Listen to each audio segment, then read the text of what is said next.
before this? So last time we talked about death, and of course, no one wants to talk about that, but we cannot run away from it one day and others. Yeah. So for here, this part, what I say, no, the monk say that only arhat.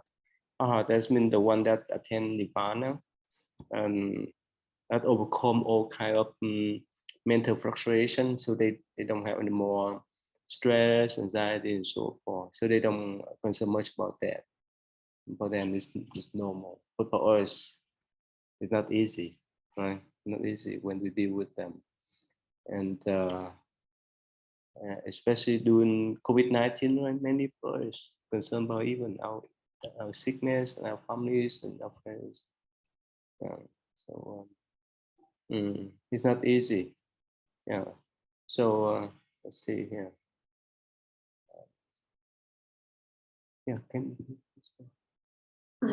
O King, it was not with regard to arhats, but the Blessed One said, all tremble at punishment, all are afraid of death.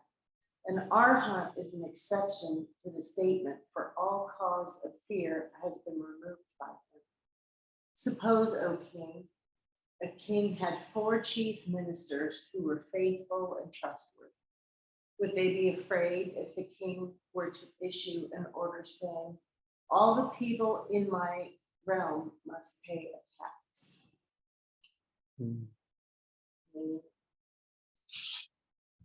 All of us, all of us would get scared at the idea of death. Of course, that's why it's a great threat.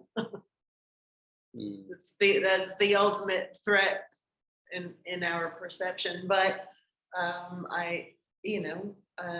arhat is gonna see beyond the reality, this relative reality of a body and the perception of the me. And so how could we overcome them? Well, we're not going to overcome death. It would be our relationship to how we witness it. How we're open to witnessing it.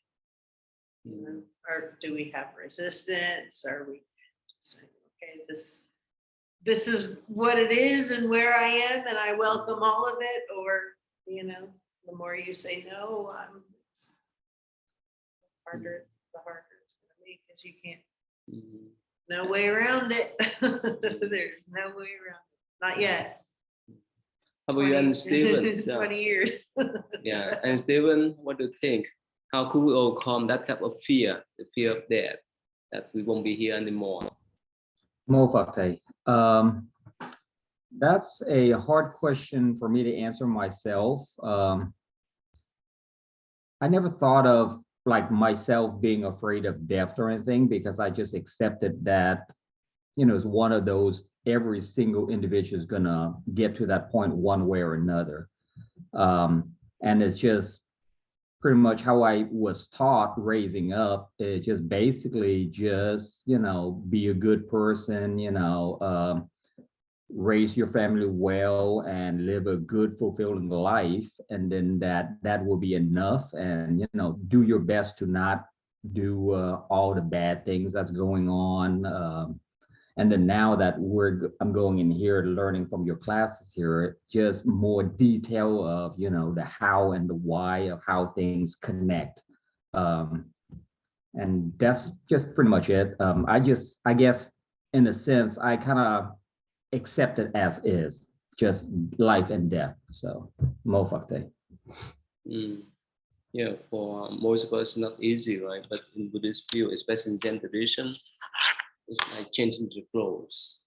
Like you go to sleep and wake up tomorrow morning.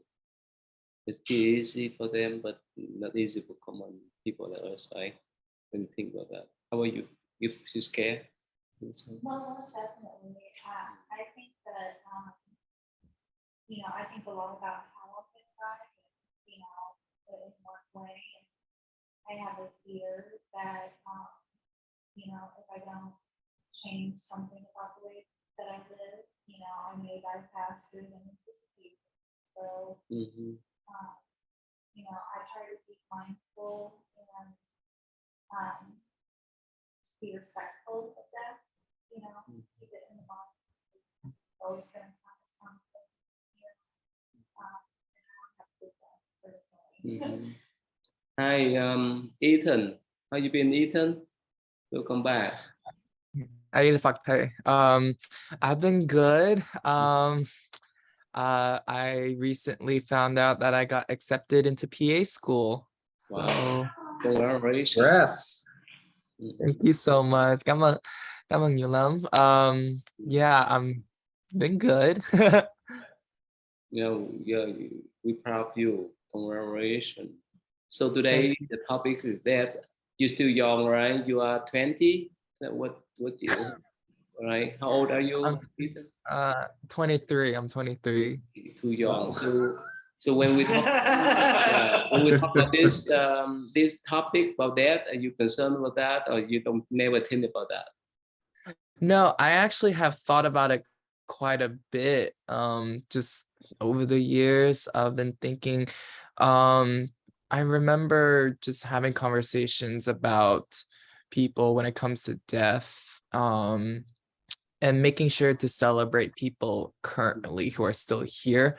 A lot of people talk about, oh, like whenever somebody passes, there's so many nice things and many like great sentiments that are shared about the person, but then they're not there to experience or hear them. So that's the first thing I think about when I think about death, is to continue to show gratitude in others, and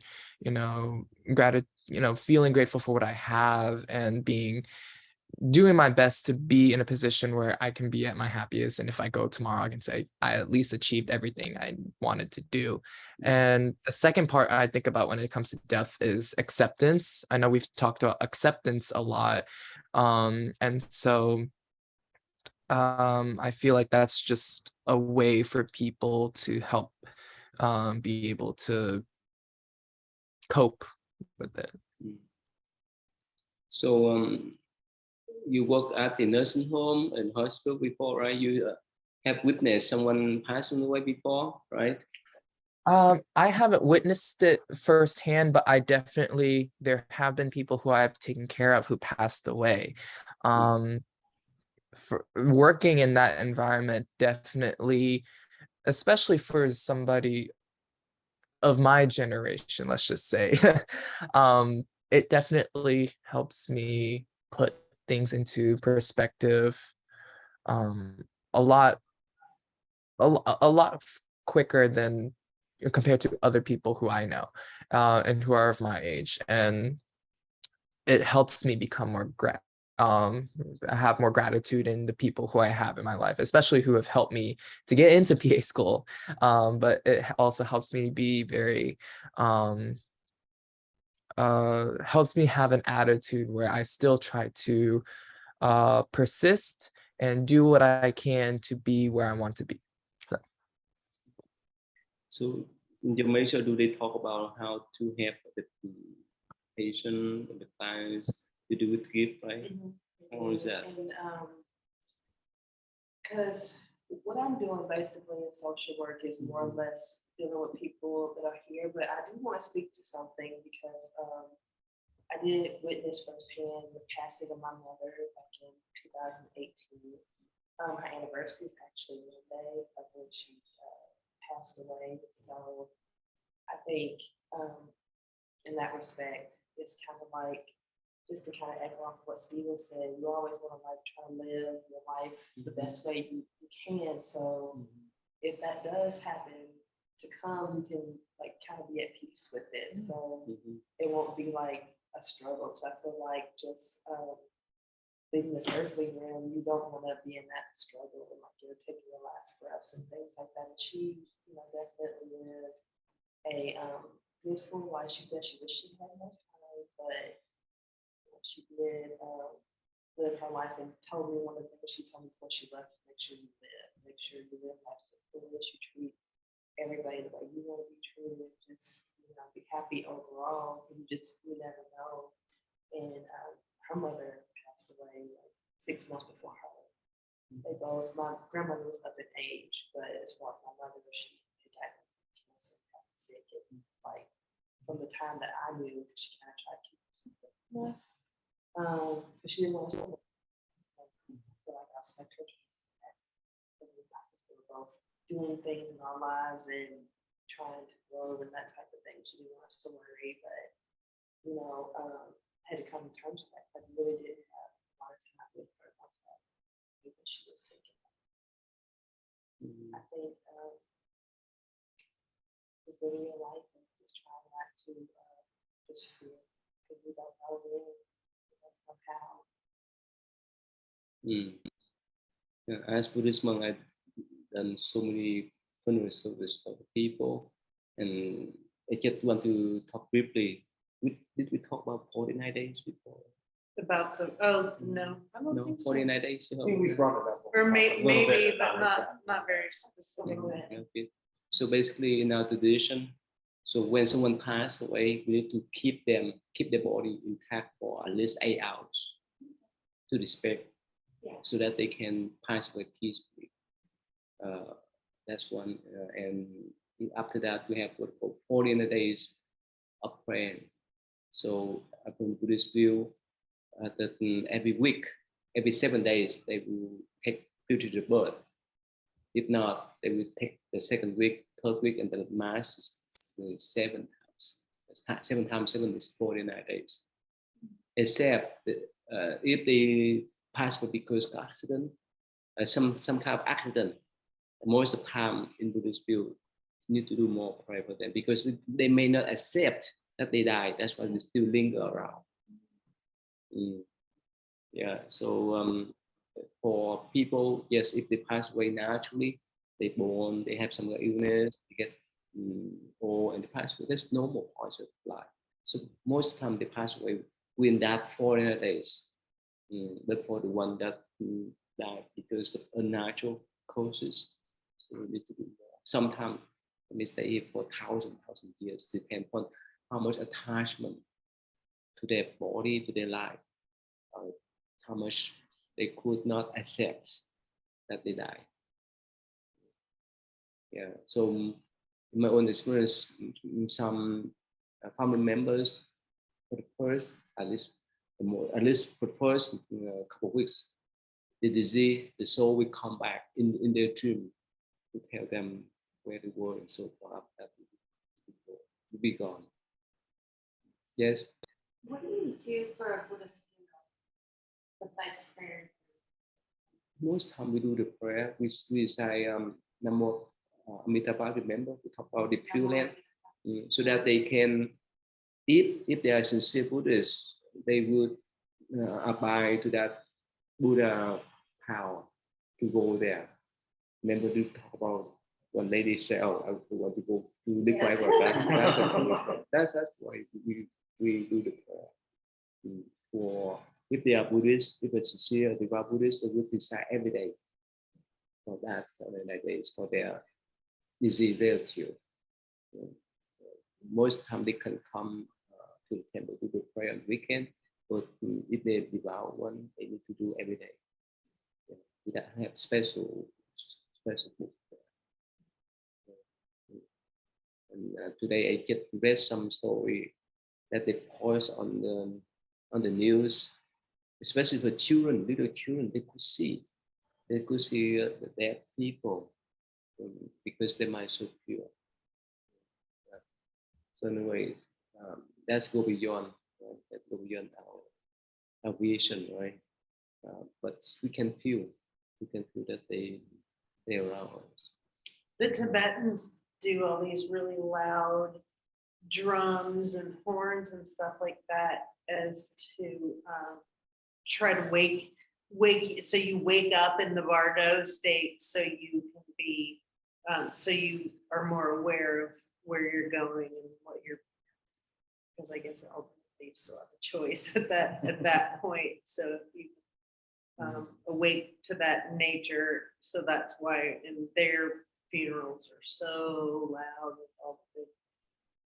Have you attended that? I just watched it. No, I've just heard it and watched some, and Like I've always thought the sky burials were really interesting. Because, of course, in Tibet, it's too cold to like bury them in the ground or whatever. So they put them up on a platform and the vultures come and About when you deal with the animals, when they pass away, you do the pray for them. yeah. Oh yeah. Yeah, and Yeah. you see something on the side of the road. I think I'm off that one. Yeah.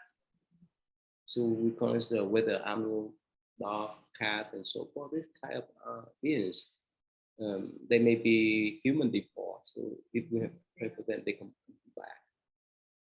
There's a lot.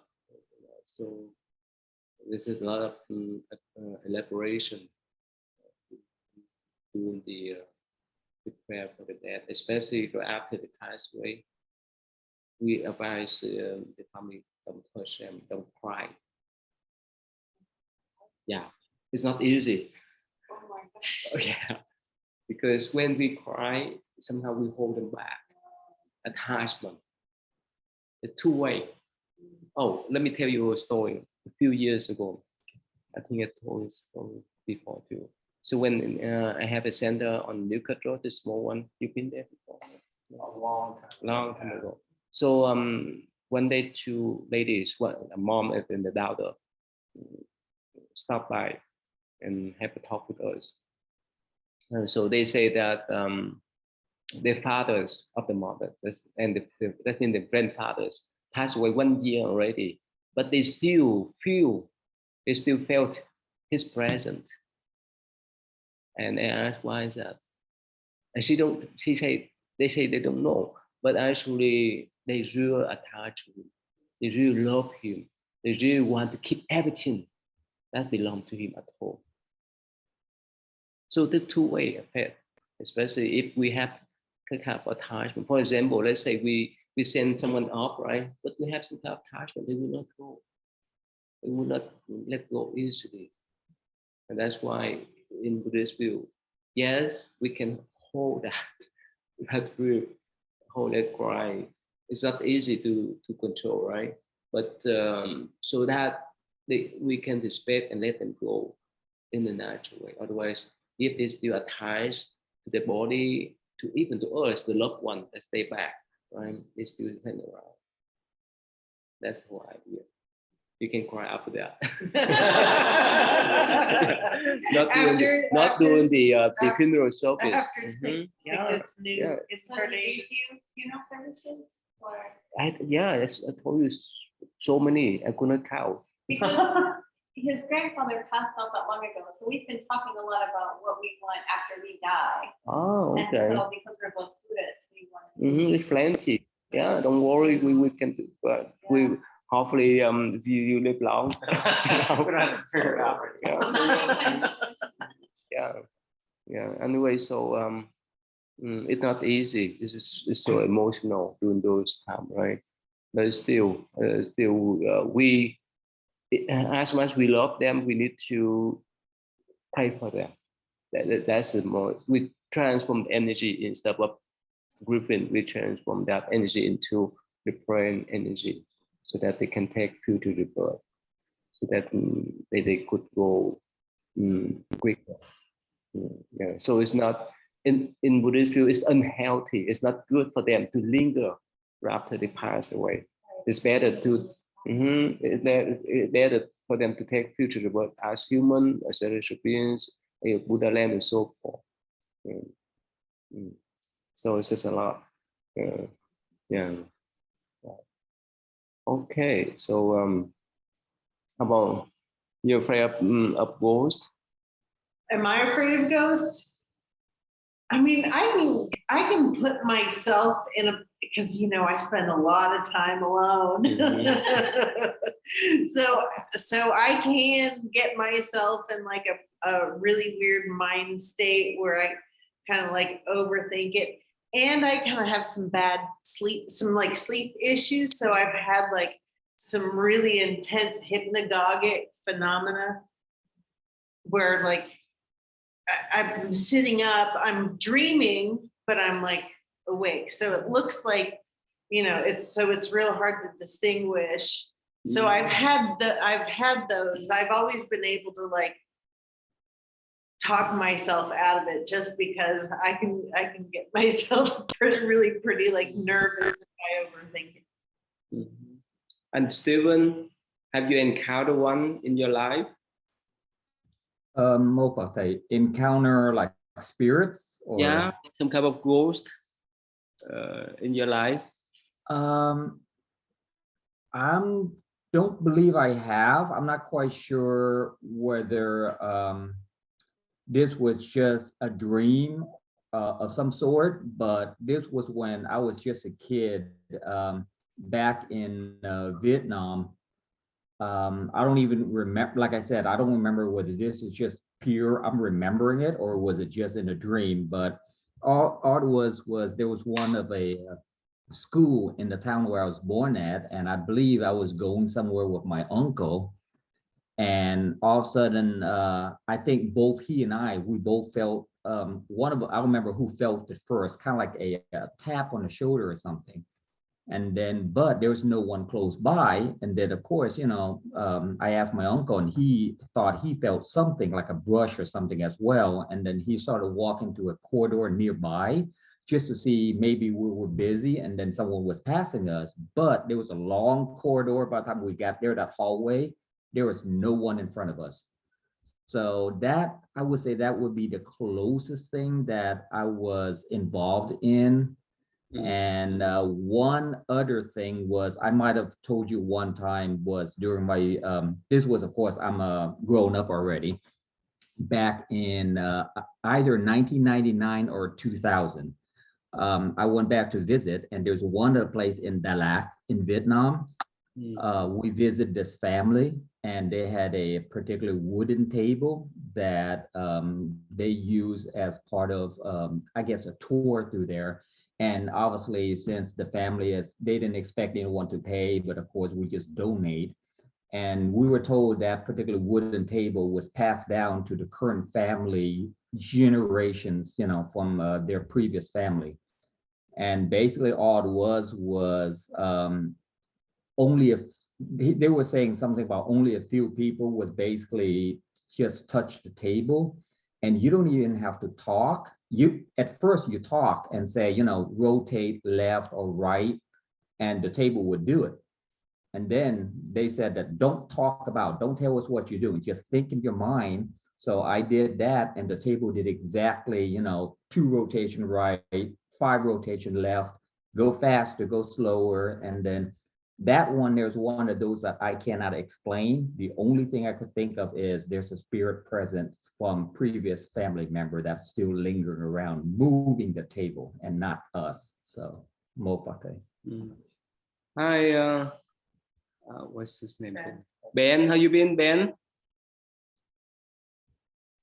Yeah, doing good. Are you at home now? Yeah, I just got home. Oh, good. We miss you. Yeah, miss you too. Yeah, Sam, are you there? You still here, Sam?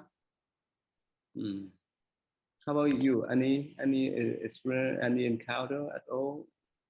No. No. How are you? No. I think I've felt like presences before, but I'm not 100% sure I believe those. But I don't let Willow have a Ouija board. Like, no Ouija boards are allowed. Because if there are spirits, It's gonna be in that I don't toy. want that door open. It'll be that toy. How are you? You feel that before? I don't know if I had an experience with a spirit, but just to touch on some of the really stuff that Stephen was talking about, the only kind of experience I've ever had like that was I had a neighbor who was originally from Nepal, and she told me, well, her son had to translate for her. He said that she was magic. And I said, okay.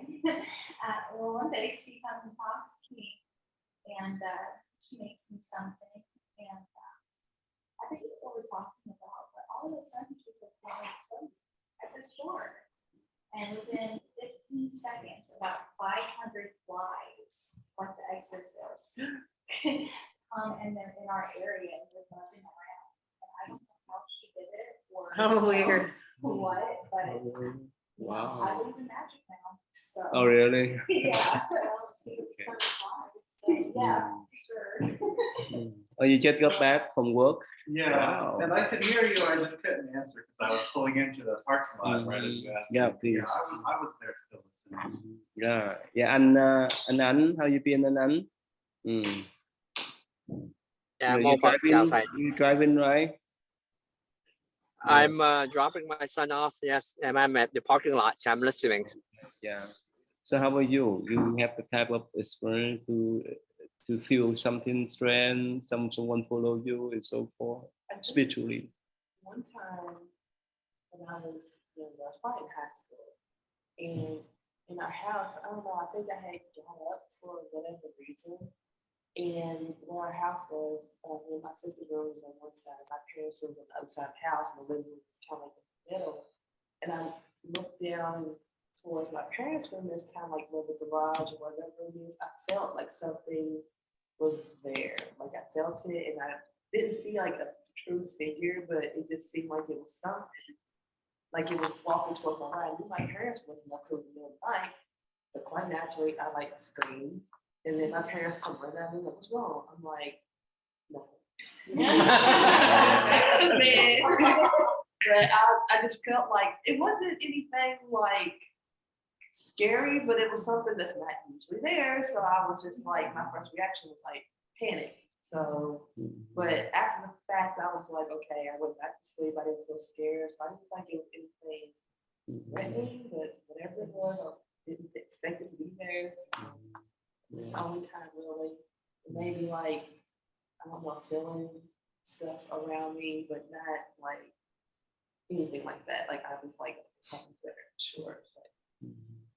Yeah, Ethan, you work at the hospital and the nursing place. Have you feel that some figures, some spirit around there before? Ethan? Not really spirits in the sense of ghosts or anything. I've never felt that. I know that maybe some other people may feel it, or maybe they think they feel it, but I've never personally felt it. Well, you, Ben, what do you think, Ben? You feel that? The only place I've like experienced paranormal stuff was at Waverly Manor. We used to hang out. Why is that? Waverly Hills, it's just like actually like right over here. Really? And it's an old tuberculosis hospital where thousands of people died. Really? And so, and yeah, they have this like big tunnel that goes out from months. So it's a beautiful building, so people could peacefully die, but then there was all these other like, you know, weird hospital people committing suicide. And so apparently there are energies there that still like will roll balls, or like if you go down this, what they call it, like the death chute. Where is that? This just right over here. Yeah, tourists go see it. West Pages. Haywood? You gotta kind of go up, like where West Pages is, like the Hortons right there. You go railroad tracks. You go back. You Yeah. could feel that? It's still really, there, but it's hollowed out. It's like- yeah. But there's just so much footage you can see of like people putting like a ball somewhere and supposedly, you know, it like randomly moving, and people just having just massive panic attacks in certain places. And you know, how much of it is the power of suggestion, how whatever it is, people have very, very somatic reactions. So that's a cemetery? No, it's an old hospital. It's an old tuberculosis hospital. Thank you. And it's abandoned. I Oh, think really? I don't know. I think they're gonna make it a bed and breakfast. They keep like, people keep buying it, trying to turn it into something and they never finish and it just gets sold It's again. supposed to be really haunted. Yeah. And they make it a haunted house for Haunted Halloween, like house. you can, yeah, and you can tour it anytime. Oh you yeah, want the to. Halloween is so much. The haunted house is so much fun. Mhm. Yeah. Yes. How about you? Oh, I've had a few experiences. You asked earlier, we're asking people if they had seen a ghost. Mhm. I've actually, in a sense, kind of been a ghost. I have a weird childhood memory.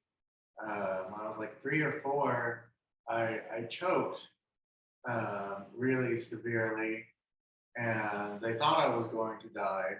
And I have a memory of the experience where I was floating above my body. I remember I was laying on, like, my body was laying on the bed of my parents in my parents' bedroom where we used to live when I was that age. It was in North Carolina when my dad was in the Army still. I was on the bed and there were like paramedics and my parents standing there, and I was floating like above, like near the ceiling.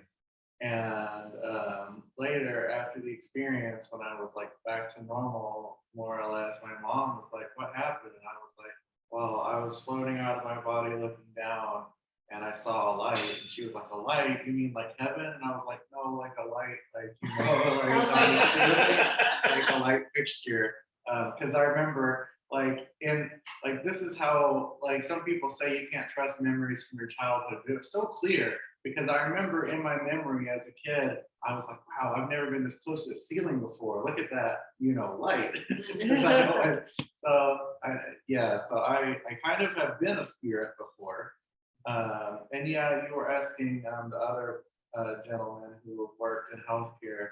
When I worked at UK hospital, I remember one day I was by myself. I'd been by myself for hours, which is why maybe I thought perhaps it was just my mind playing tricks on me. But I was definitely alone. There was no one around, and I heard a voice that was like, it was like, I'm gonna get slightly in your personal space. It was like this close to my face. It felt like just a voice go, "Hey." And I told my coworkers about it. And they're like, "Oh yeah, that's Timmy. He's a ghost from when this part of the hospital used to be pediatrics. He plays jokes on people." Yeah. Mhm. Yeah, right. How about An? What do you think? You have that type of near-death experience, or feel someone close to you bother you before, An? Nope. I heard a lot. Yeah. I heard a lot of stories, but I have never experienced any story or any situation. The only thing that maybe in my mind when I was younger, during the when I was young in Vietnam, and when we walked in the countryside in my grandparents' rice paddy, as we walk from one house to another, maybe it's just a mind trick that when you're young, you're kind of afraid of ghosts in general, and you walk in the dark and you carry this lantern, and as you walk, every step you walk, you hear like somebody walk behind you. So that's the only part. I think that's probably just my own mind that I think about scary things, and then therefore you start to have a imagination. But I have not seen or felt anything realistically like someone was explaining earlier. Yeah, I used to tell the people my experience because I went out to do the funeral service for many people. So I remember that probably more than 10 years ago. So I went to St. Louis to do the funeral service for an old lady. She above 80s. So I spent 3 days over there, in and out, to do the prayer for that old lady. And when they got back to the monastery in Portland, at that night, I could feel someone pull me away. So many hands pull me away. Yeah, I could not recognize them, but I could feel that they pull me, and probably they may need me to do the prayer for them. Wow. Again, for us, this is one is what we call normal, right? It's abnormal, but one day when we're done with this body, we'll be one of them. So we just accept that. When it was little, it's been scary, but now I get used to that. So we know that if they live in that type of state, we call battle. You know that word, right? Battle. So that's 4 days, or it may be longer. or shorter depend upon how much attachment they have, or how much they still like to stay around the state of mind. It's not easy. But again, in Buddhist tradition, if we accept, it's much easier for us to go, to move on to the next life. I mean, to go to the future rebirth. Otherwise, it's not easy. Yeah, many still linger about. So again, this is the somehow in the West, right? We don't want to talk much about this, right? But still, this will be happen. One of us. So this is educational, so that we can help others, right? Our family members, our friends in general, right? We deal with them how to help those people in that kind of process. It's not easy for them, of course. It involves a lot of emotional problem. I remember that there's two siblings. The brother died because of car accident. He's too young. At that time, he was about 16 or 17. And the sister about 18, 19. She was so emotional. Back in the 80s, they burned the body with in the furnace. Somehow that moment she wanted to me. It's really emotional. So we know it feels hurtful for them when their loved one passed away. That's why we need to be careful what we say in those periods. You work at hospital too, right now, right? And you could see that, right? Yeah, I see dying people sometimes. Not this week. This week I've been really busy with babies. But last week, I actually had a couple of people that I went to go see, and I went there, and they were busy with the doctors, and then I went back a second time, and they were dead. And I was like, oh, okay, well, that explains it. So yeah, and at my old job, where I worked in radiology at my old job, I would sometimes see gruesome death-related things like X-rays. Like I used to be in the habit. I don't read the news much anymore, but in the past, I would like wake up and read the news on my phone as I was getting ready. And when I lived in Lexington and I worked at UK Hospital, like if I saw a news story that was about like a shooting or an accident, I was like, oh well, the coroner is going to come and ask for those records today, and it would usually happen. Yeah. So yeah, I saw some bad stuff, like kids who you could see like the bullet like in their skull and stuff like that. Especially during COVID-19, right? Many people pass away. Okay, let's just move on. I have a general question, you don't mind? Yes, please. Yeah. There is, depending on some family who believe it, some not. But let's just say if you go to like a relatives or friend funeral service, and then after getting back home, before entering your home, your premise, you would have like some sort of container, whether it be a cup or a bowl with clean water and a flower in there to wash your face before going in. Have you heard of that? And what is the purpose of that? Where is that? Is that the It's Asian after- Vietnamese? Where is that? It's after you go to, whether it be a funeral or a visitation before the funeral, and then before you go home and enter your house, your premise, that you're supposed to wash your face and have a flower on the water first, and then wash before you go inside your house. Okay. Always Abolition. Yeah, I know. That's yeah. Or actually, I used to tell the people who follow me to the funeral home to do the prayer, don't eat and drink over there, because it's just a lot of pollution, a lot of that's where they keep the dead people, the corpse, right? A lot of virus there. So, and you could feel the energy, and you could feel even the smell. You recognize us is totally different from here. And that's why for us, no, we're not supposed to eat a drink, because whenever they put the food and the water drink over there, this type of food and water absorb with this type of air we can say not air pollution, but some that kind of negative energy. Yeah, and of course, when we go back, we need to take a shower to clean ourselves. Yeah. This is a lot of story, but I don't want to scare you.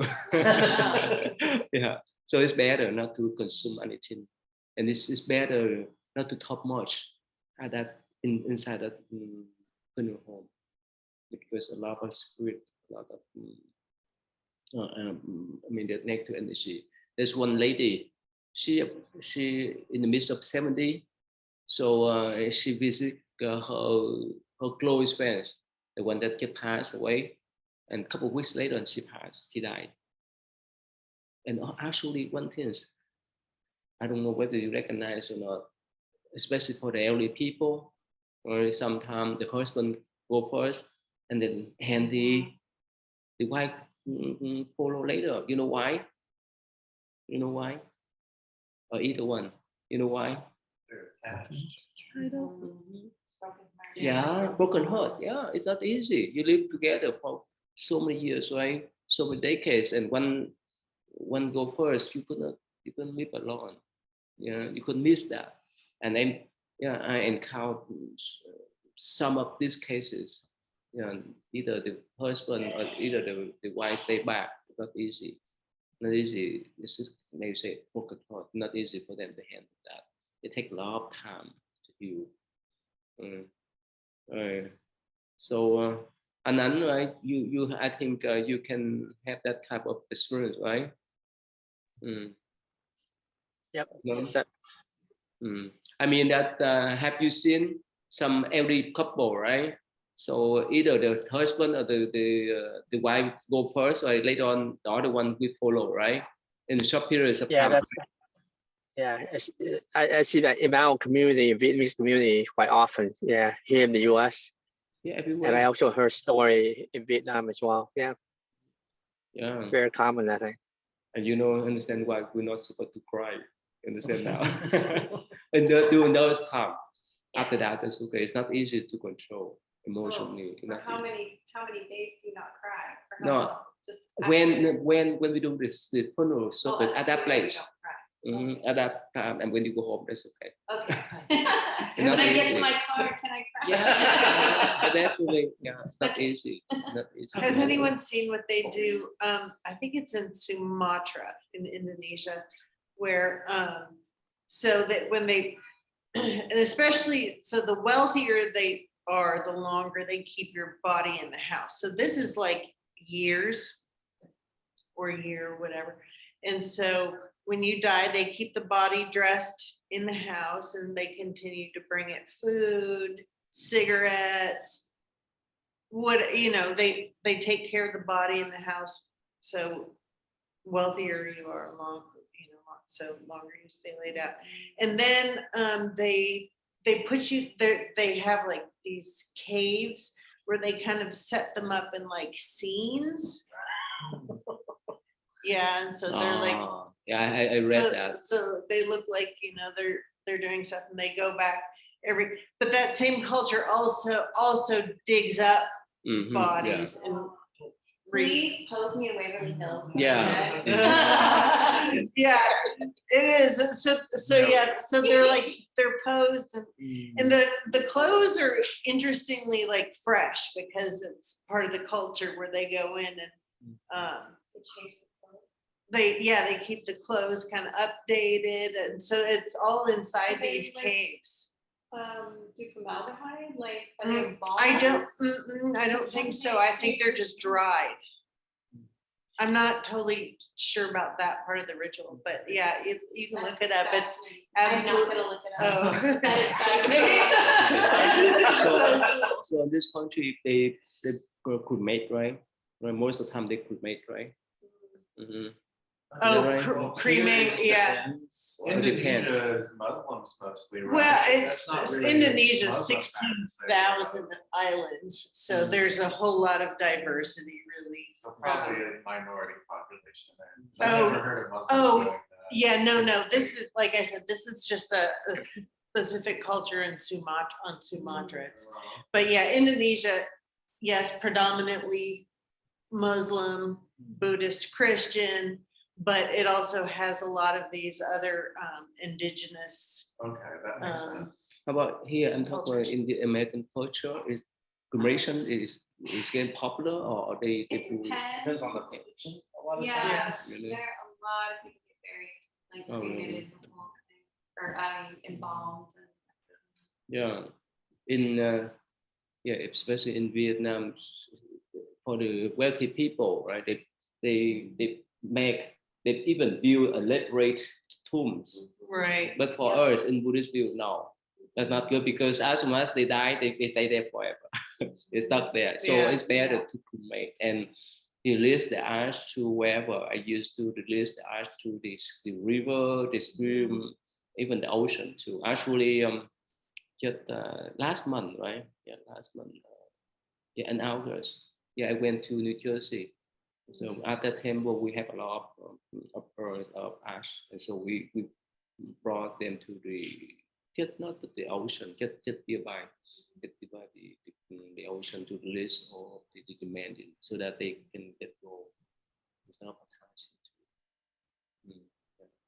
Okay, so let's go on then. Let's see here.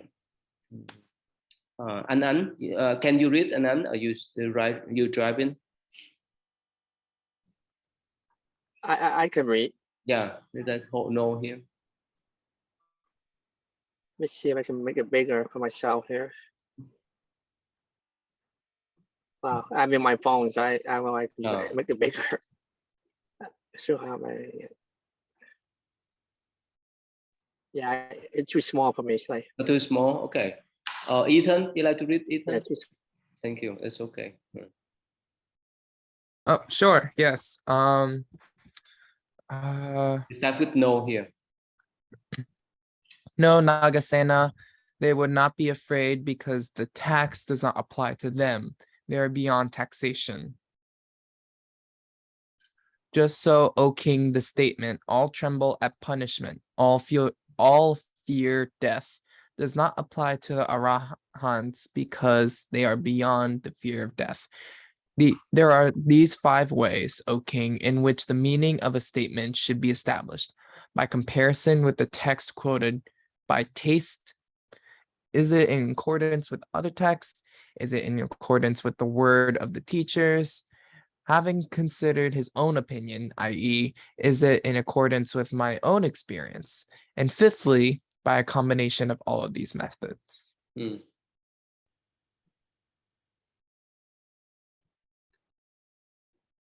You understand the first passage down here? So it talk about like the arhat, they would not afraid of death, right? It's like in the past, right? The officer, the minister, they would not pay tax in the past. Yeah, and that's why he gave analogy, right? For the arhat, the one that transform their mentality to attain that type of nirvana state of mind. They would not afraid of anything else for the death. That's what's about here. Yeah. So you understand? You understand that, Ethan? I think I kind of do. I just need to read it over again just to kind of process that. Yeah, this one is just more related to when the sutra, the Buddha say that don't believe anything yet. You need to have experience. Yeah. Even the word of the Buddha, even the word of teacher, don't believe in yet until you have the experience. Until you recognize it beneficial. This is similar like that. Okay. Very well, Nagasena. I accept that the arhats are an exception to that statement. But surely those beings of hell cannot be afraid of death by means of which they will gain release from that point.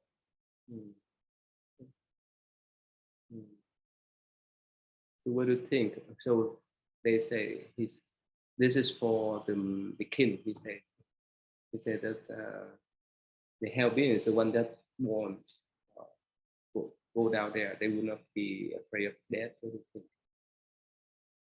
I mean, if they're as caught in attachment and sort of not seeing the reality of things, I mean, they probably are just as scared as we are. As we are. I mean, I can't imagine that they know that it could be a possibility. Yeah, To in me, it makes Buddhist, sense that they would still be scared of that. yeah, in Buddhist view, the one that go down to the hell, they live there probably million of years. They were tortured there. It's like the one that put in jail. We could not recognize, could not see them with our flesh eyes, but was about it. More in tradition, right? Or the religious tradition mentioned about the hell. When Buddhist hell it not last forever. They will done. They will done with their that time there. After they pay off the debt, they will more. Yeah. So in Buddhism, it's just all up and down, nothing lasts forever. Whether they go up to the heaven, they enjoy for million or trillion of years, but one day they have to go through the same cycle. After they finish up their karma, so do the happiness. There's a saying that the devil you know is better than the devil you don't know. So it could be that the beings in hell would be afraid to leave because what if where they go is worse? Yeah. Yeah. You like to. Those in hell are afraid of death. For death is a condition that all those who have not seen the Dharma are afraid of. Suppose, O king, a man kept prisoner in his dungeon, would be sent for by the king who wished to set him free.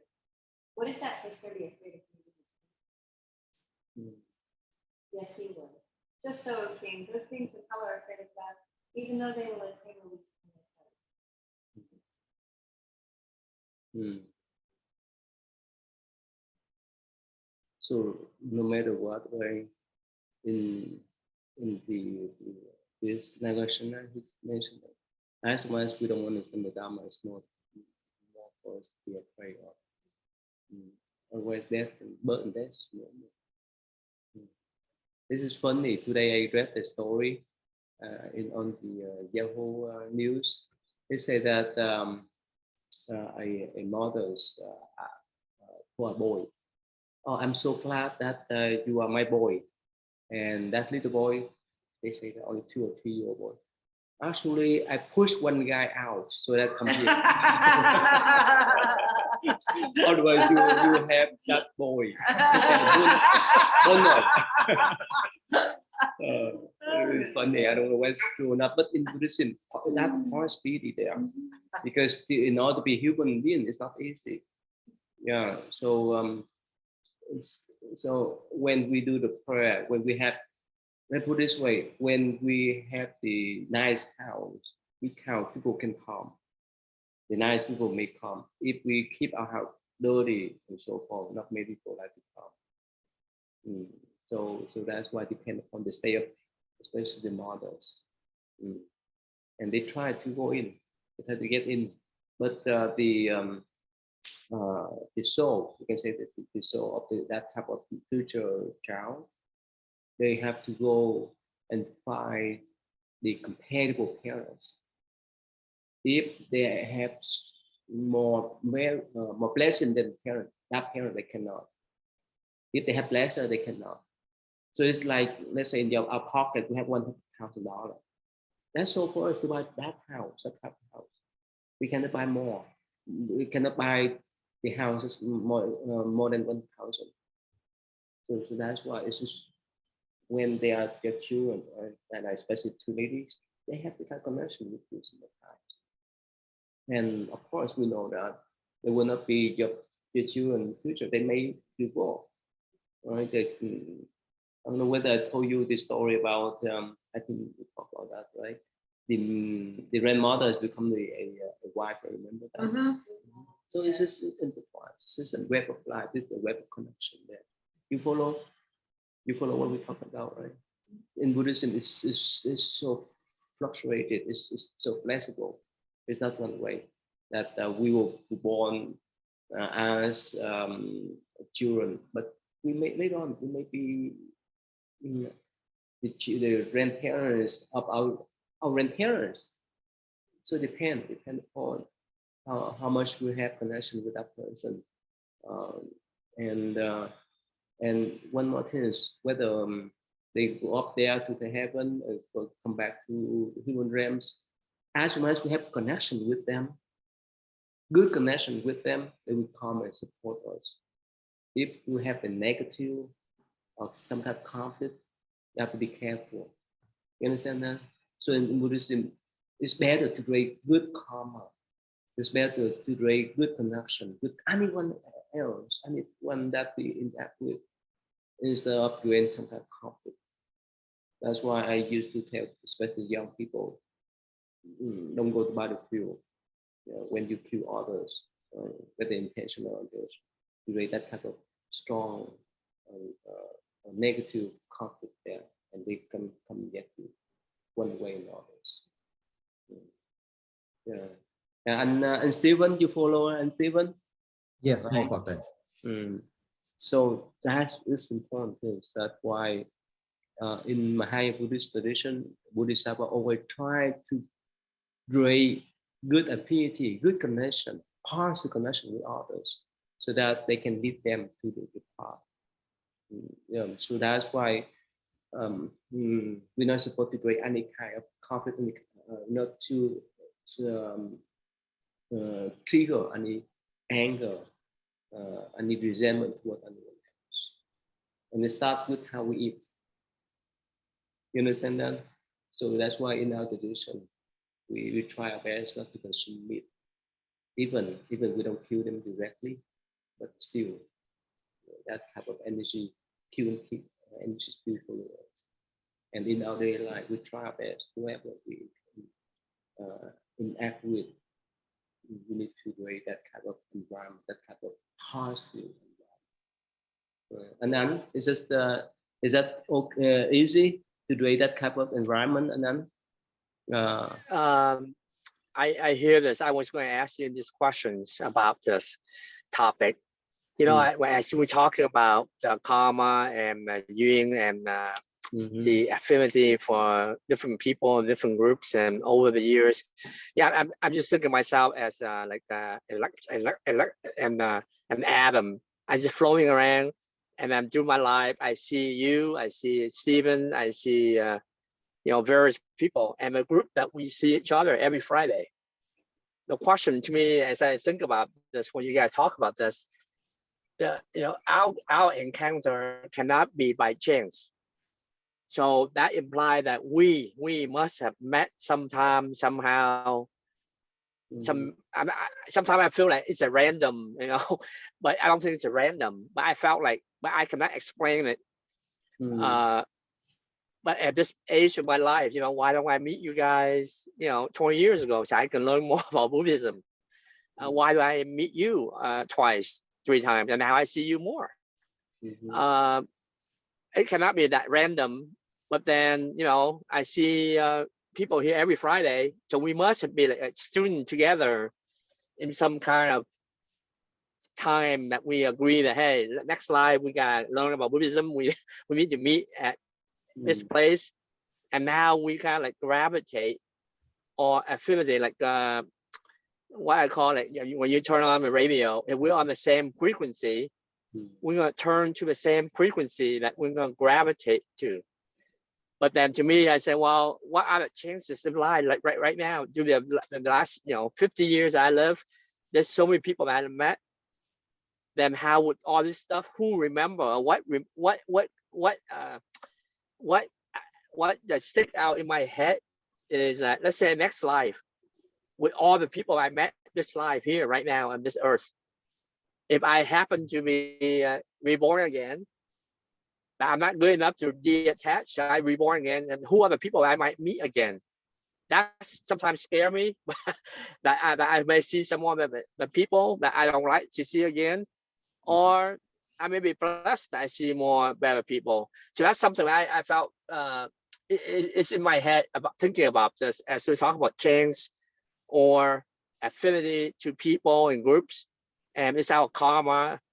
It's kind of the whole process to think through it.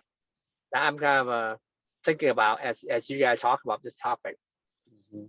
So Ethan, you're still young, right? So important to recognize this kind of principle, right? How you deal with people, right? No matter who they are, right? Try your best to create the still connection with them. Is that easy, Ethan? When you deal with some people to give you, especially the one that give you hard times. Or how are you, Ethan? Yeah, whenever it comes to that, I always try to give them a sense of grace, or just to try to understand that for people who do give me a hard time, how much of it is it because they want to give me a hard time versus something that I don't know about, that they're, that's going on within their life, and they're just taking it out on me, the person who I happen to see. So it's about, I think it's just about continuing to cultivate a sense of compassion and empathy, first, especially, towards people who are going through it. Okay, since time is up now, let's just stop here today, and next week we can talk about the connection, positive connection is so important. Yeah. All right, so thank you. Thank you. Most of it. All right, if I Not everyone.